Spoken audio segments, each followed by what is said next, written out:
कांग्रेस नेता राहुल गांधी ने लोकसभा में एक ऐसा भाषण दिया कि देश की राजनीति में एक बार फिर सियासी उबाल आ गया है। गौतम अडानी को लेकर उन्होंने जिन आरोपों के जरिए सरकार को घेरा, उससे बड़ा विवाद खड़ा हो गया।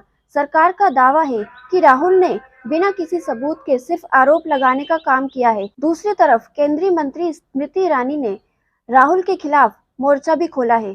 लोकसभा में कांग्रेस नेता राहुल गांधी ने मंगलवार को मोदी सरकार पर जमकर निशाना साधा। मुद्दा थे गौतम अडानी, लेकिन निशाने पर रहे प्रधानमंत्री नरेंद्र मोदी। अडानी के बहाने एक नहीं, कई आरोप राहुल गांधी ने पीएम पर लगा दिए। हंगामा होता रहा। सरकार की तरफ से कई बार आपत्ति जाहिर की गई, लेकिन राहुल अपने हमले तेज करते गए। उनके हर आरोप का आधार था वो जादू, जिस वजह से गौतम अडानी 8 साल के भीतर अमीरों की लिस्ट में काफी ऊपर आ गए। राहुल गांधी ने हमला किया तो उन्हें जवाब भी मुंह तोड़ मिला। केंद्रीय मंत्री स्मृति ईरानी ने राहुल के जादू का जवाब अमेठी के एक मैजिक से दिया है। अब दोनों तरफ से क्या क्या आरोप लगे हैं, आइए ये समझते हैं। कांग्रेस के पूर्व अध्यक्ष राहुल गांधी ने लोकसभा में अडानी मुद्दे पर विस्तार से बात की।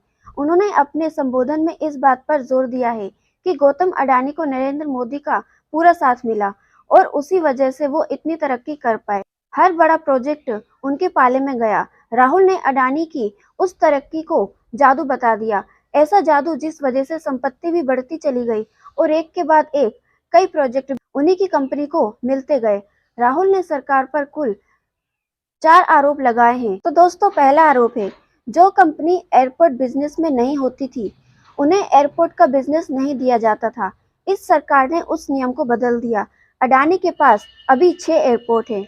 और दूसरा आरोप है, मुंबई के छत्रपति शिवाजी महाराज इंटरनेशनल एयरपोर्ट का प्रबंधक जीवीके ग्रुप के पास था, लेकिन सरकार ने जीवीके ग्रुप को सीबीआई और ईडी का डर दिखाकर इसे अडानी ग्रुप को सौंपने के लिए मजबूर कर दिया।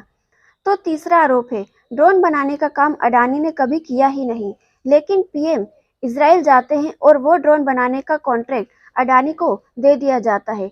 और इसी के साथ दोस्तों, चौथा आरोप है, पीएम इजराइल जाते हैं, लेकिन जादू के जरिए जहाजों का मेंटेनेंस, आर्म और हथियारों का बिजनेस अडानी को दे दिया जाता है। दोस्तों, इन सभी आरोपों में एक चीज कॉमन है, वो है कि हर बड़ा प्रोजेक्ट अडानी को सौंप दिया गया। राहुल गांधी इसे वो जादू मान रहे हैं जहां पर सरकार पिछले 8 सालों में सिर्फ गौतम अडानी और उनकी कंपनी पर मेहरबान रही है। लेकिन यहाँ ये याद रखना जरूरी है कि 2019 के चुनाव में राफेल का मुद्दा राहुल गांधी ने उठाया था, चौकीदार को लेकर नारा बनाया था। तब आरोप और नारा दोनों विपक्ष का चुनावी नतीजों में ढह गया। इस बार 2024 के पहले अडानी विवाद में जादू रिश्ता सरकार से खोजते राहुल गांधी की ये आरोप सियासत को गरमा गए हैं। लेकिन इन आरोपों के बीच गांधी परिवार का भ्रष्टाचार के आरोपों की फाइल सीधे अमेठी से ही संसद और केंद्रीय मंत्री स्मृति ईरानी ने खोली है। राहुल के हर जादू वाले आरोप का जवाब उन्होंने अमेठी के जादू से दिया है। तो दोस्तों, स्मृति ने बताया अमेठी का जादू।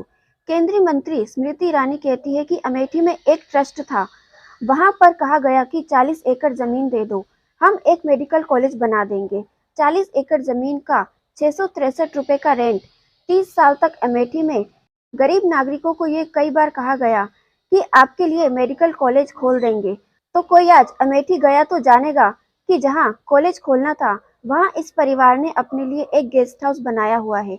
अगर गरीब की चिंता है तो सम्राट साइकिल वाली कंपनी क्यों नहीं बताते हैं, उसमें क्या मैजिक है ये बता पाएंगे। वादा किया गया है कि साइकिल की फैक्ट्री लगाई जाएगी, फीता भी काट दिया गया, लेकिन फैक्ट्री होगी बंद और जमीन फाउंडेशन को चली गई। जिन्होंने आरोप मढ़ा वो बताए कि गरीबों की जमीन क्यों नहीं छोड़ते। तो दोस्तों, ये थे भाजपा और कांग्रेस ने एक दूसरे पे लगाए जो आरोप आपने सुने। और इस पूरे टॉपिक पर आप कुछ कहना चाहते हैं तो आप अपनी राय हमारे साथ कमेंट बॉक्स में शेयर कर सकते हैं। और दोस्तों, आगे ऐसी वीडियोस देखने के लिए चैनल को सब्सक्राइब जरूर करें। दोस्तों, अगर आप ये वीडियो हमारे फेसबुक पेज पर देख रहे हैं तो यहाँ क्लिक करके फॉलो करें और साथ में इस बेल आइकन पर भी क्लिक करें।